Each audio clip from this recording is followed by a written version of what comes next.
2025-26 નું બજેટ રજૂ કર્યું છે।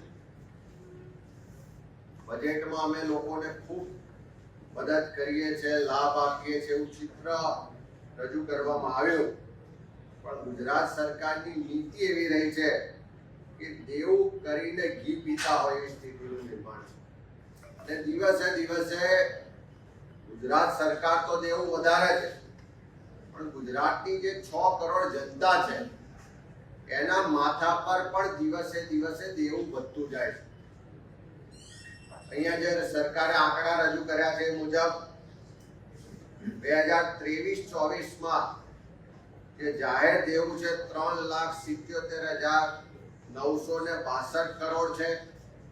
એ જ રીતે 24-25 નો જે સુધારેલો અંદાજ રજૂ કરવામાં આવ્યો એ મુજબ 24-25 ના સુધારેલ અંદાજ મુજબ રાજ્યનું દેવું 3,99,633 કરોડ થયું, અને 6 કરોડની વસ્તી ગણીએ તો એ મુજબ પ્રતિ વ્યક્તિ, પ્રતિ ગુજરાતી 66,000 રૂપિયાનું દેવું આજે ગુજરાતના એક વ્યક્તિને માથે નવું જન્મ લેનાર બાળકના માથે છે।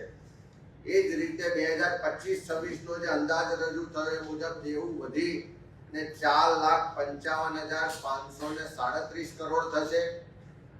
3 વર્ષનું આગામી જોઈએ અંદાજ તો 26-27 ના વર્ષના અંતે દેવું વધીને 4,73,651 કરોડ થશે, ને 27-28 વર્ષનો જે અંદાજ મૂક્યો છે મુજબ દેવું વધી અને 5,38,651 કરોડ થશે। એટલે 3 વર્ષ પછી પણ જે બાળક જન્મ લેશે એના માટે 3 વર્ષ પછી એટલે કે 27-28 ના વર્ષમાં દેવું વધીને 89,000 રૂપિયા પ્રતિ ગુજરાતી થવા જઈ રહ્યું છે।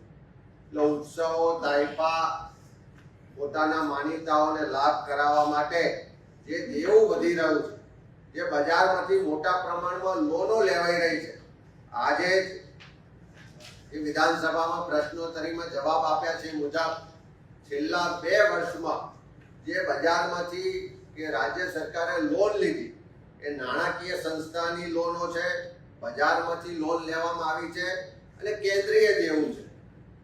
ખાલી બજારમાંથી લેવામાં આવેલી લોનોનો આંકડો જોઈએ તો છેલ્લા 2 વર્ષમાં 94,000 કરોડ રૂપિયાની લોન બજારમાંથી લેવામાં આવી છે। એનો સ્પષ્ટ મતલબ છે કે આજે દેવું દિવસે દિવસે સરકાર વધારી રહી છે।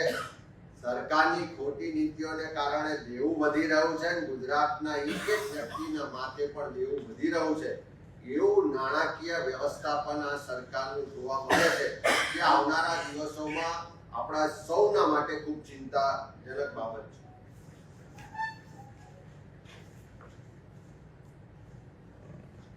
બીજો નર્મદા